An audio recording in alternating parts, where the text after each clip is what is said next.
Bismillahirrahmanirrahim. Ini istri yang anaknya Uqbah bin Abi Mu'id. Namanya Ummu Kulsum.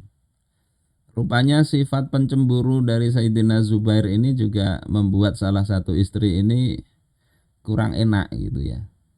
Maunya pisah, punya trik untuk pisahnya itu. Kalau minta cerai nanti ya dirujuk lagi kan. Akhirnya waktu hamil besar menjelang melahirkan, dia ini minta kepada Zubair untuk mentalaknya. Talak satu, bikinlah aku senang ini. Ya, seolah-olah ini karena kalau orang sekarang ini keinginan bayi ini. Keinginan bayi, jatuhkanlah talak satu. Kata Zubair bin Awam, kalau ku talak satu enggak apa-apa.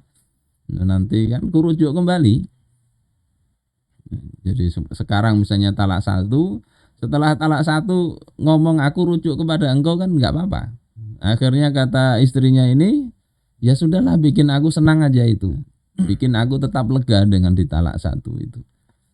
Akhirnya ditalak satu. Setelah itu pergi ke masjid, sholat. Ya. Kemudian si istrinya ini menyuruh pembantunya untuk menutup semua pintu, melahirkan beliaunya ini. Setelah melahirkan memberitahu kepada Zubair, ya, baru Zubair itu kalah set. Artinya talak tadi itu bukan hanya sekedar talak satu tapi jatuh talak bain. Karena masa iddahnya wanita hamil itu kan sampai melahirkan. Begitu ditalak satu, menurut Zubair nyaman aja nanti dirujuk. Tapi ternyata setelah ditalak melahirkan, artinya waktu untuk merujuknya habis, masa iddahnya habis. Akhirnya lapor kepada Nabi.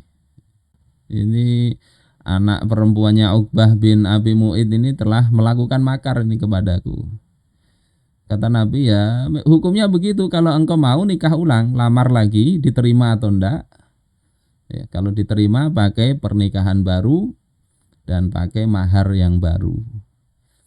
Kalau sekedar talak satu, rujuk itu enggak perlu izin istri. Tapi kalau ini sudah jatuh talak bain, kalau istrinya enggak mau, enggak jadi nikah itu. Ini pernah kejadian begitu di dalam riwayat Imam Al-Hakim ya, di Al-Mustadrak ala Sahihain, juga Sunan Ibnu Majah. Tapi ini bukan untuk dicontoh ya ini ya. Dan memang ya perlu dimaklumi ya, dalam rumah tangga itu memang kadang juga bisa terjadi pelanggaran terhadap syariat. Seperti yang pernah saya ceritakan bagaimana Syakik Al-Balkhi itu ya, punya istri yang perangainya kurang baik. Ada Syekh Dardiri. Beliau ini dikenal alim, dakwahnya bagus di Mesir itu. Kemudian disegani oleh masyarakat termasuk pemimpin. Tetapi istrinya itu tidak taat. Istrinya ini kurang adab lah. Sehingga suatu ketika ini merasa kok begini, itu akhirnya Syekh Dardiri ini kemudian sudahlah memantapkan hati, mau diceraikan aja istrinya ini. Mau diceraikan, tapi sebelum itu pergi ke masjid, mau memantapkan hati, minta petunjuk kepada Allah Ta'ala. Pas di masjid ini mendengar orang berdoa.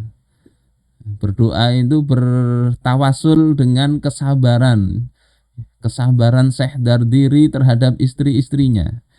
Mendengar begitu nggak jadi menceraikan ini, karena kesabaran dia terhadap istri-istrinya tadi jadi wasilah doanya orang. Dan bisa jadi karena itulah Allah berikan banyak kemudahan. Jadi Allah bisa mudahkan urusan seseorang itu gara-gara kesulitan yang lain tadi. Istrinya susah diatur tapi Allah beri kemudahan di sisi dakwah beliau. Jadi sabar-sabar aja lah. Kecuali kalau kecemburuan itu kemudian berakibat pelanggaran besar terhadap hukum syariat Allah Ta'ala. Misalnya kita baik-baik aja, misalnya diduga selingkuh misalnya, kemudian istri betul-betul selingkuh, nah kalau itu sudah diceraikan aja sudah. Ya, membalas padahal enggak ada bukti apapun.